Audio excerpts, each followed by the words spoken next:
Doctor रेखा जोशी आपको भारतीय पंचांग के हिसाब से बतला रही थी। नक्षत्र के बारे में हम पढ़ चुके थे और नक्षत्र से ही इसमें मास की गणना होती है। जैसे इंग्लिश में तो जैसे जनवरी फरवरी करते हैं ना हम लोग, तो हमारे इसमें अलग हिसाब है।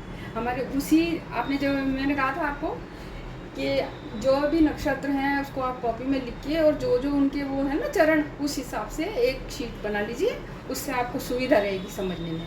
तो आज हम करेंगे मास, चांद्र मास कहलाते हैं, है ना। दो तरह के मास होते हैं, एक सूर्य मास होता है और एक चांद्र मास। सूर्य में क्या होता है, वो जो संक्रांति होती है 15 तारीख से, उससे उसका चेंज होता है। चांद्र मास में ये पूर्णिमा के बाद, अमावस्या के बाद से शुरू होता है। तो इसमें कैसे करते हैं, देखिए चित्रा नक्षत्र था, उसमें हमने चित्रा नक्षत्र पढ़ा था ना, उस चित्रा नक्षत्र से बनता है चैत्र शब्द। चैत्र ये बनता है चैत्र शब्द। और इसका तद्भव जैसे हम लोग बोलने में आसानी कहते हैं ना, मैं वैसे कर लेता हूँ। तद्भव मतलब संस्कृत से जो उत्पन्न है, ठीक है, उसको बोलेंगे चैत, बोल देते हैं ना, जैसे चैत का महीना ये।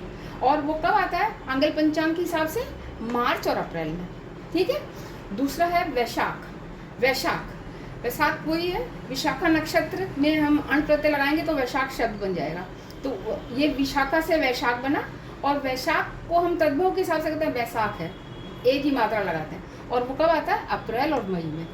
तीसरा महीना है ज्येष्ठ, हम आम भाषा में बोल देते हैं जेठ। और वो कैसा होता है, ज्येष्ठा नक्षत्र से।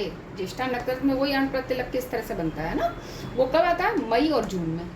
चौथा महीना होता है आषाढ़ को ऐसे तद्भव रूप में बोल देते हैं आषाढ़।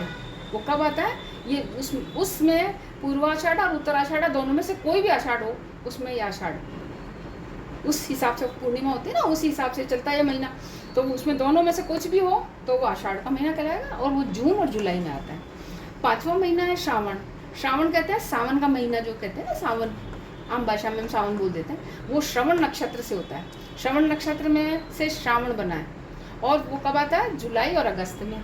इसी तरह भाद्र महीना, भाद्र को हम कहते हैं भादो बोल देते हैं ना। वो कब होता है, पूर्व भाद्रपद आएगा या उत्तरा भाद्रपद नक्षत्र होगा उसकी पूर्णिमा के दिन, तब वो होगा भादो और भाद्र। और वो कब आता है, अगस्त और सितंबर। ये हुए 6 महीने, है ना। इसके आगे भी हम 12 महीने करने ना मैं, तो अगले उसमें आपको अगले 6 महीने और बताएंगे। आज के लिए इतना काफ़ी, नमस्कार।